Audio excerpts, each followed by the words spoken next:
is on. Alrighty, so 175,000 children 14 and under are diagnosed with cancer each year. This is from stjude.org, 2019.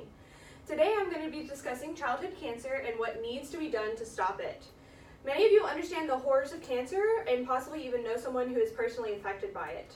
I'm part of Addie's Faith Foundation. This is an organization that helps fund childhood cancer research and provides financial help to hurting families.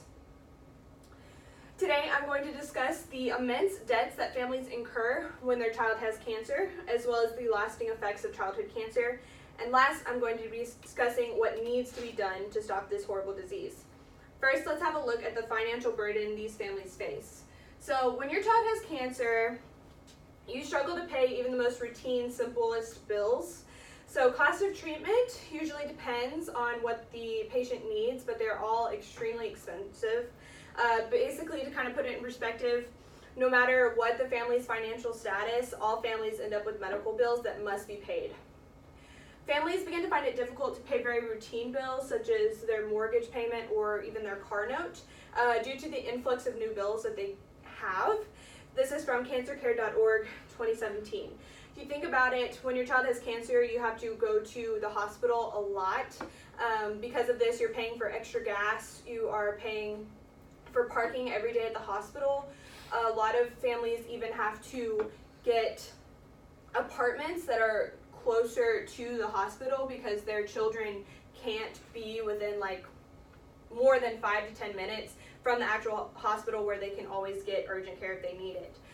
Some parents even have to become full-time caretakers for their students or their patients, meaning that they have to quit their jobs. So this just basically makes matters worse. If you come from a 2-income family, you're suddenly a 1-income family, and that cut of income really makes it difficult to manage and pay these debts. So now let's look at some of the lasting effects of childhood cancer. So childhood cancer survivors run very high risks of developing other conditions later in life. So patients can develop organ conditions such as neurocognitive and cardiac issues later in life. They can experience seizures, memory loss, and possibly even lower IQ due to the fact that they have lower brain activity. Many can also experience premature coronary artery disease and congestive heart failure very early on in their life. This is from Late Effects of Childhood Cancer and Its Treatment, 2015. Many can also develop depression and post-traumatic stress from all the events that they have to deal with when they are young.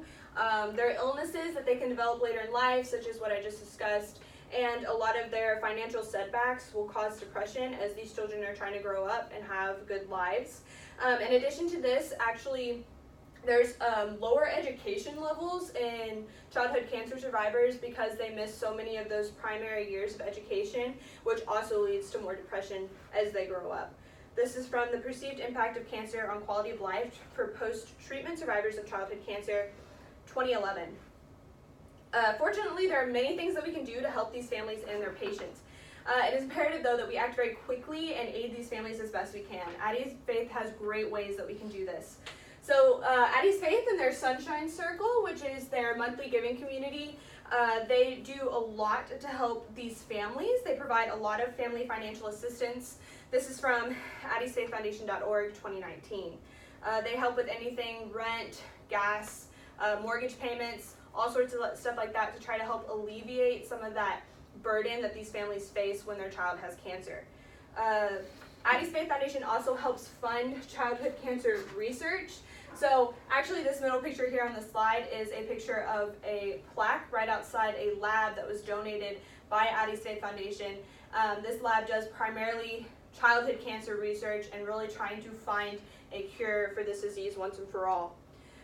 Last, Addie's Faith Foundation helps fund scholarships for childhood cancer survivors to help aid in their educational process. So Addie's Faith is really committed to helping these students kind of grow on and get their lives on track and have an education and kind of lower those horrible statistics that childhood cancer survivors have lower education.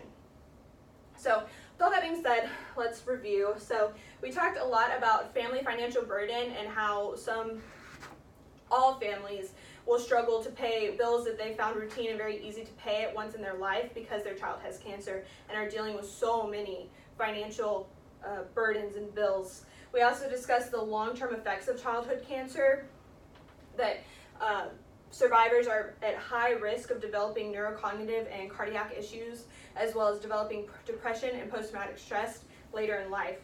We also discussed the critical ways that we need to be aiding these families. We need to be funding family financial assistance, and we need to be funding childhood cancer research so we can find a cure for this horrible disease once and for all. And we also need to be funding scholarships so that these great kids can actually grow up and have a successful life no matter what happened to them in their past and what they lived through. Childhood cancer is a disease that tears family apart and is extremely burdensome. By joining Addie's Faith Foundation and their Sunshine Circle, you could definitely be part of this solution to this horrible disease. Addie'sFaithFoundation.org has great information, and it's where you can join, and just $5 a month will make a huge difference to these families and their children. So, thank you.